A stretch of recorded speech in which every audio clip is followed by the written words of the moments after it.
Hello and welcome to History Through Question. Today's topic is GIC History, last year's question paper. 16 questions. Who among the following appointed the Famine Commission? किसने Famine Commission को appoint किया था? तो यहाँ पे अगर हम देखें, लॉर्ड लिटन की रेन में Famine Commission को किया गया था और वो थी Richard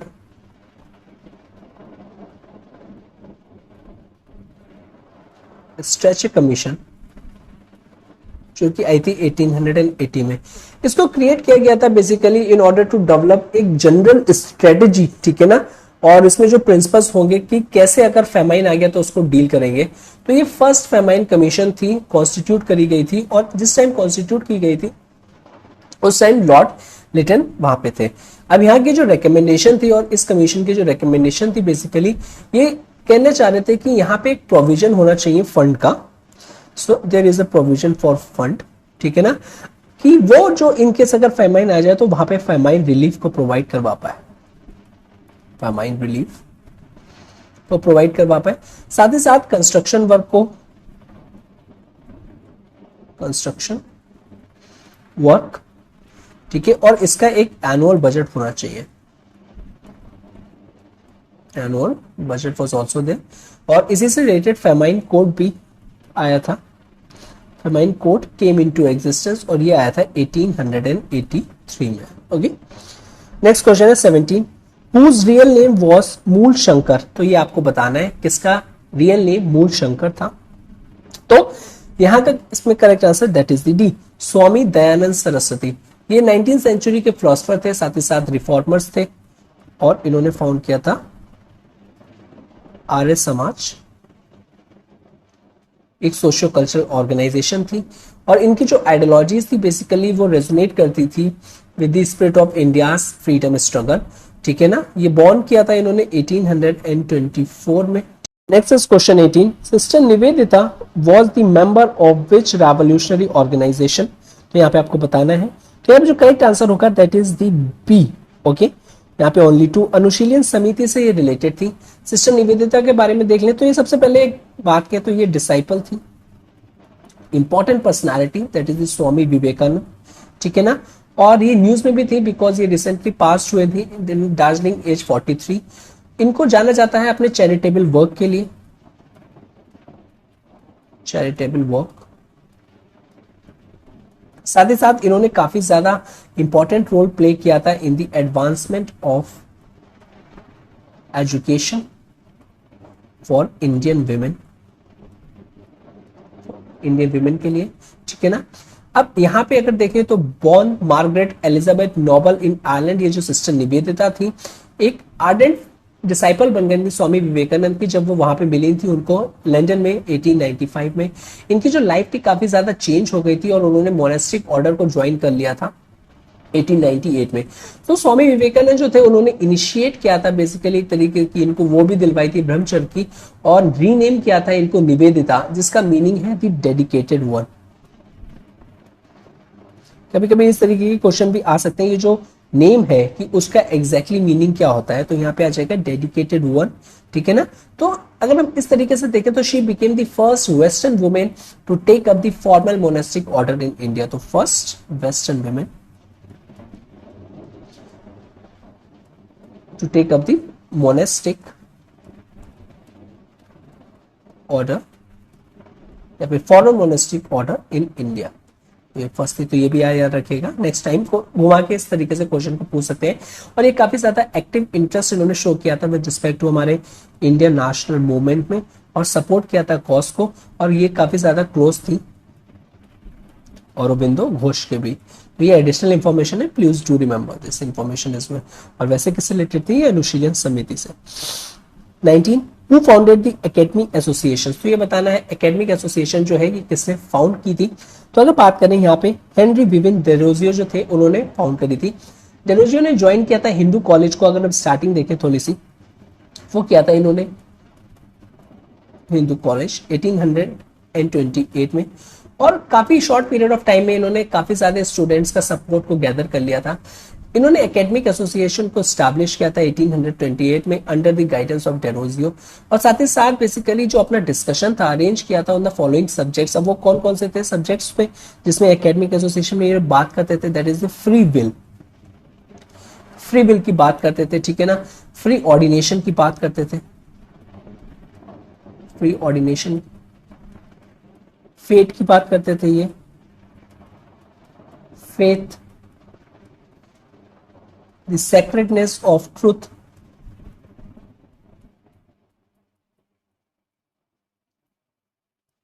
high duty of cultivating virtue and meanness of vice, साथ ही साथ nobility of patriotism, ठीक है ना, आर्ग्यूमेंट्स फॉर और against the existence of deity, साथ ही साथ हेलोनेस ऑफ आइडोलेट्री, ओके, और बेसिकली जो प्रीस्टहुड के भी अगेंस्ट थे, शेम्स ऑफ प्रीस्टहुड। सो यहाँ पे अगर हम देखें तो यहाँ पे हमको देखने को मिलता है it drew both Britons and Indians, ताकि वो डिस्कशन कर पाए with respect to religion and philosophy. Okay, so after moving around for a place for its meeting, तो वहां पे एक तरीके से ये लोग सेट हो गए थे मनकटला में, ठीक है ना, और जो डेरोजियो थे यहाँ के प्रेसिडेंट थे, इनके स्टूडेंट्स, वन ऑफ स्टूडेंट्स की अगर हम बात करें तो उमा चरण बासु जो इनके सेक्रेटरी थे। अब ये जो सेशंस होते थे एकेडमिक एसोसिएशंस के, काफी ज्यादा अट्रैक्ट करते थे attention to such an extent that कि among those who used to be present fairly regularly थे, ठीक है ना, जो पार्टिसिपेट करते थे यहाँ पे। साथ ही साथ अगर हम बात करें कौन कौन से थे, तो डेविड है, कॉलबेंसन, ठीक है ना, साथ ही साथ private secretary of lord William etcetera etcetera. तो ये जो डेरोजियंस थे, ये keeps up the Derozio's academic associations, ये कंटिन्यू रहा था टू सम एक्सटेंट 1839 तक। और यहाँ पे जो रेडिकल एक्टिविटीज थी इंग्लैंड बेसिकली, कहीं ना कहीं अगर हम देखें तो it seems to be an exercise, एक तरीके से इन्फ्लुएंस है ओवर डेरोजियंस का, ठीक है। और वहां पे उन्होंने एक बॉडी को भी सेट किया था, that is society for the acquisition, society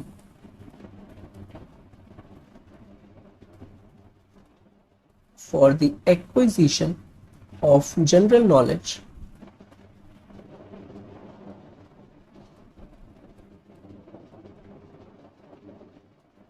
(1838), ठीक है ना। उसके बाद वहां पे एक मैकेनिकल इंस्टीट्यूट को भी फॉर्म किया था इन्होंने, मैकेनिकल इंस्टीट्यूट, जो किया था 1839 में।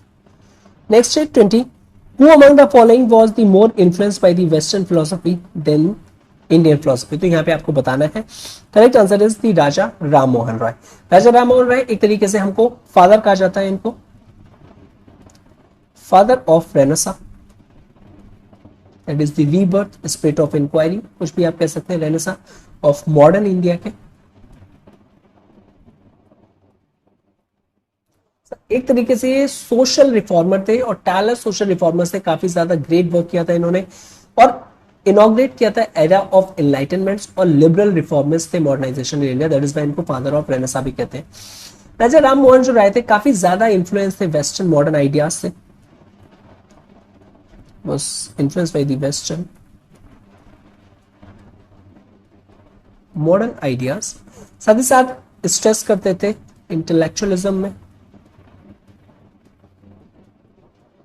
और मॉडर्न साइंटिफिक आउटलुक में, मॉडर्न साइंटिफिक आउटलुक। राजा राम मोहन राय, अगर हम इनकी इमीडिएट प्रॉब्लम देखें, इनकी इमीडिएट प्रॉब्लम थी वॉज द रिलीजन,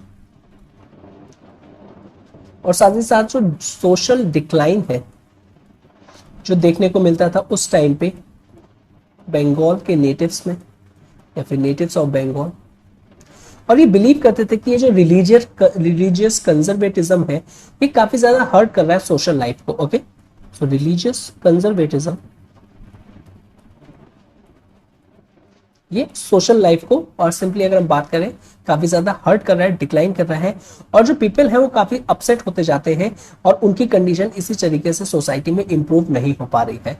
तो Raja Rammohan Roy at the and अगर हम बात करें तो कंक्लूड किया था इन्होंने रिलीजियस कॉन्टेक्स्ट में कि रिलीजियस में रिफॉर्म की बहुत ज्यादा जरूरत है, ठीक है ना, और religious reform is both social reform और साथ ही साथ पॉलिटिकल मॉडर्नाइजेशन भी आना चाहिए, और वेस्टर्नाइजेशन पे काफी ज्यादा इन्होंने आपका एम्फोसाइज किया था कि जो गुड एलिमेंट्स है वहां से हमको अडॉप्ट करके अपनी सोसाइटी में रखना चाहिए सो दैट हमारी सोसाइटी अच्छे से एनरिच कर पाए।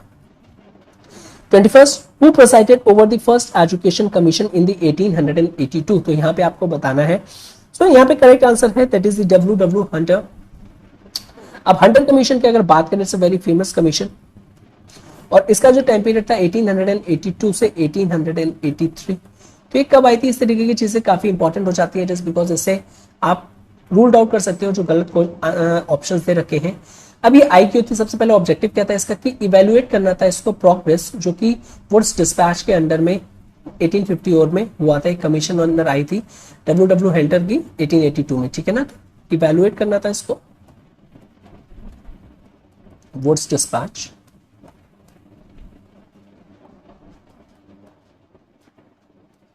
अब ये जो कमीशन के जो व्यूज थे बेसिकली अगर हम देखें तो एक तरीके से रिस्ट्रिक्टेड थे to primary and secondary education, और ये एम्फसाइज कर रहा था बेसिकली कि स्टेट का रोल क्या होना चाहिए, कि स्टेट जो इसका जो रोल है वो होना चाहिए एक्सटेंडिंग प्राइमरी एजुकेशन, ठीक है ना, साथ ही साथ वर्नाक्यूलर लैंग्वेज में भी, वर्नाक्यूलर लैंग्वेज में और प्राइमरी एजुकेशन में भी होना चाहिए, ठीक है। साथ ही साथ अगर हम बात करें कि जो लिटरेरी और जो प्रैक्टिकल लर्निंग है फॉर सेकेंडरी लेवल एजुकेशन होनी चाहिए, ठीक है, literary and practical learning.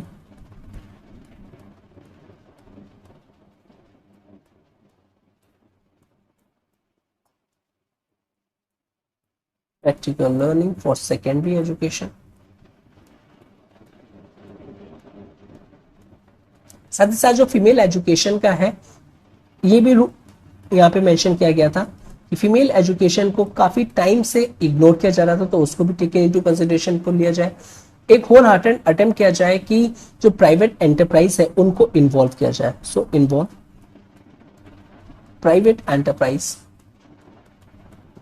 In education so that वो ज्यादा से ज्यादा अपने एजुकेशन इंस्टीट्यूशंस को खोले और जो एजुकेशन का जो लेवल है वो इंक्रीज हो पाए, बोथ क्वालिटी और क्वालिटी दोनों ही इंक्रीज हो पाए। यही रीजन था कि मैनी इंस्टीट्यूशंस फॉर सेटअप ताकि वो प्रमोट कर पाए oriental that is the local और साथ ही साथ Indians learning as well.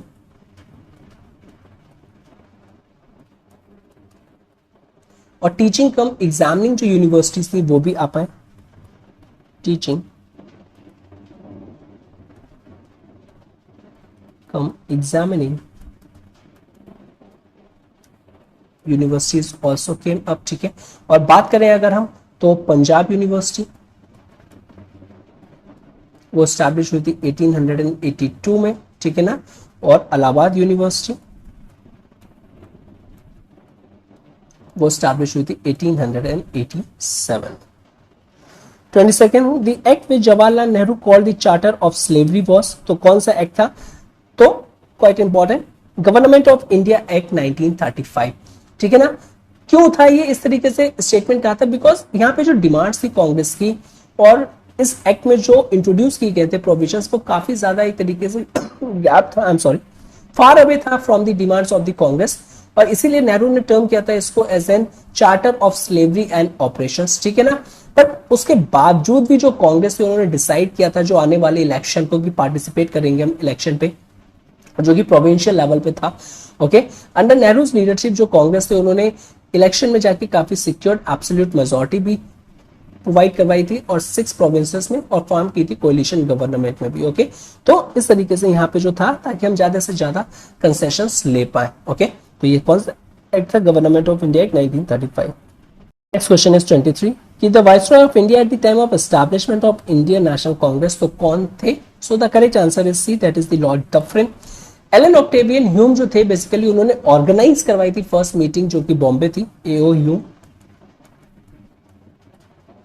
Okay, with the approval of viceroy. कौन थे उस टाइम पे? Lord Dufferin, okay. और साथ ही साथ जो व्योमेश चंद्र बनर्जी जो थे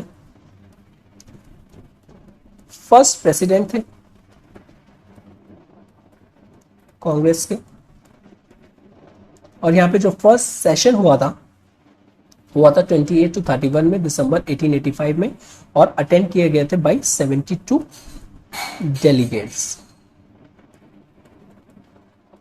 okay, 24 question, when was the partition of Bengal cancel? 1905 में हुआ था। कैंसिल कब हुआ था? 1911। ठीक है ना। काफी ज्यादा बाइकॉट और स्वदेशी मूवमेंट आ रहा था, जिसने एक तरीके से ह्यूज पब्लिक ओपिनियन कराया था against the partition of Bengal. As a result जो ब्रिटिश गवर्नमेंट थी उसने कंपेल्ड हो गई थी कि 1911 में उसको खत्म किया जाए, और अनाउंस किया था उन्होंने cancellation of the partition of the war. 25 questions, which of the following statement regarding the freedom struggle is false? तो अब यहाँ पे बताना है आपको कि कौन से स्टेटमेंट फॉल्स है।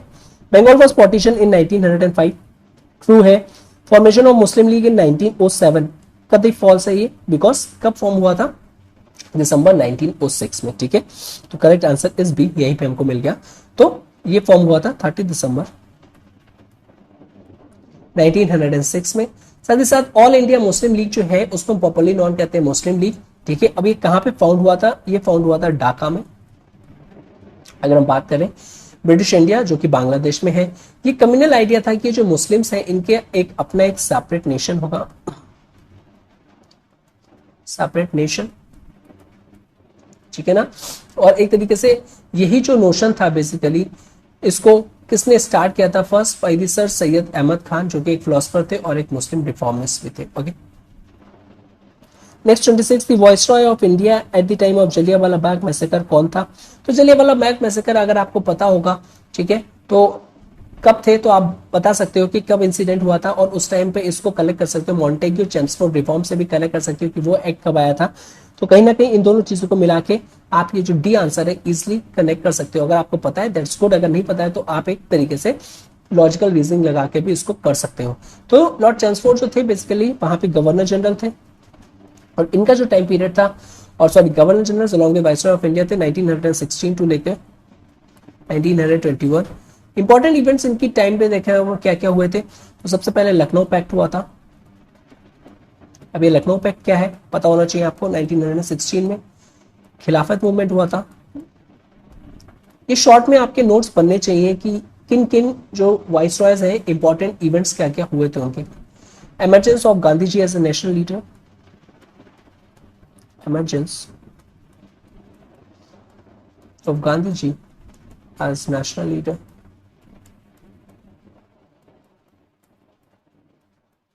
ठीक है। Rowlatt Act, Jallianwala Bagh tragedy 1909, non cooperation movement,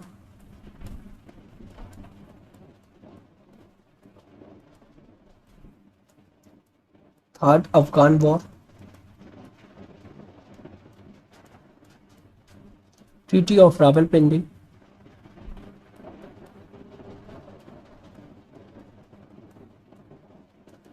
अगस्त डिक्लेरेशन,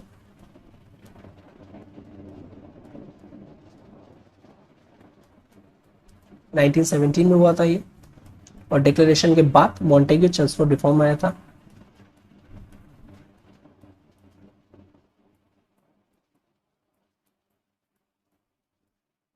अब यहाँ पे देखो ये पता चल गया आपको कि यहाँ पे गवर्नर जनरल कौन था। एक क्वेश्चन ये भी बन सकता है कि मॉन्टेग्यू चेम्सफोर्ड रिफॉर्म्स में, ठीक है, गवर्नर जनरल कौन था और सेक्रेटरी ऑफ स्टेट कौन था। तो आपको पता चल गया कि जो लॉर्ड चेम्सफोर्ड थे वो थे, और जो मॉन्टेग्यू थे वो सेक्रेटरी ऑफ स्टेट थे। ठीक है, तो इस तरीके के क्वेश्चन भी आते हैं पर्टिकुलर, उस पर भी आपको एम्फोसाइज देना है। 27, Mahatma Gandhi ji political mentor was, यहाँ पे पॉलिटिकल मेंटर पूछा है तो डेफिनेटली से pretty simple question, Gopal Krishna Gokhale. Okay, तो he was a renowned social reformer थे गोपाल कृष्ण गोखले, और एक तरीके से लीडर भी थे, लेकिन ये किससे बिलोंग करते थे? ये मॉडरेट ब्लॉक से बिलोंग करते थे, मॉडरेट ब्लॉक से इंडियन नेशनल कांग्रेस, और साथ ही साथ ही महात्मा गांधी जी के पॉलिटिकल मेंटोर भी थे। 28, the first European president of the Indian National Congress, यहाँ पे यूरोपियन की बात करी गई है तो कौन थे? That is the George Yule. वो फर्स्ट इंग्लिश प्रेसिडेंट थे इंडियन नेशनल कांग्रेस के। कब थे? 1888 में इन्होंने सर्व किया था एज ए प्रेसिडेंट। कौन से सेशन को किया था ये इंपॉर्टेंट हो जाता है, तो यहाँ पे ये इलाहाबाद सेशन में किया था इन्होंने इंडियन नेशनल कांग्रेस। साथ ही साथ यहाँ पे 1200 रिप्रेजेंटेटिव थे जिन्होंने ज्वाइन किया था सेशन, आउट ऑफ विच इसमें अगर हम देखें तो 200 जो थे वो मुस्लिम्स थे। 29, who among the following female was the first president of the Indian National Congress, ठीक है, कौन थी? तो यहाँ पे बात करें that is the Annie Besant. यहाँ पे फर्स्ट विमेन की बात करी गई है, इंडियन विमेन की बात नहीं कही गई। इंडियन विमेन की बात करी गई होती तो यहाँ पे सरोजनी नायडू जो थी उनका करेक्ट होता। तो एनी बेसेंट जो थी फेमस ब्रिटिश थियोसॉफिस्ट थी, साथ ही साथ सोशल रिफॉर्मर्स थी। तो she is a theosophist, social reformer और एक रिमार्केबल पर्सनालिटी थी अगर हम कंसर्न करें इंडियन नेशनल मूवमेंट में। साथ ही साथ इन्होंने फाउंड किया था होम रूल लीग, और ये किया था 1916 में, ठीक है ना। और फर्स्ट विमेन प्रेसिडेंट थी इंडियन नेशनल कांग्रेस की 1917 में। एनी बेसेंट जो है इन्होंने न्यूज़पेपर को भी पब्लिश किया था, that is the new India 1917 और कॉमनवेल्थ।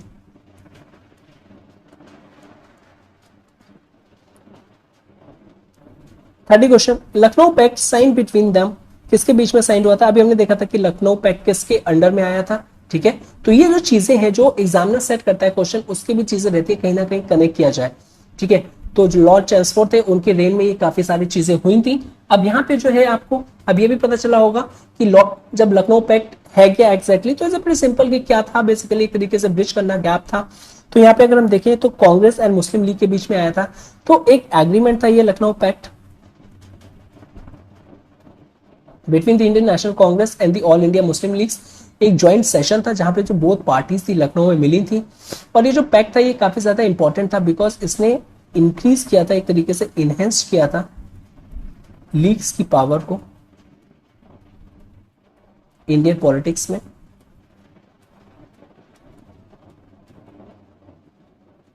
और स्टैब्लिश करना चाह रहे थे ये कम्युनिज्म और कम्युनलिज्म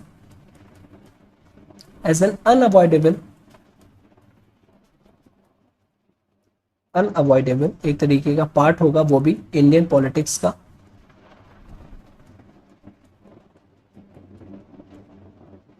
डिस्पाइट कि एक तरीके से एपरेंट बॉनहोमी थी बिटवीन टू कम्युनिटीज की उस टाइम पे, ओके। तो एक ब्रिज करने का, एक तरीके से गैप को ब्रिज करने का ये पैक्ट साइन हुआ था between the Congress and the Muslim league, ठीक है। जो नेक्स्ट सेट ऑफ क्वेश्चन है हम उसको नेक्स्ट लेक्चर पे करेंगे।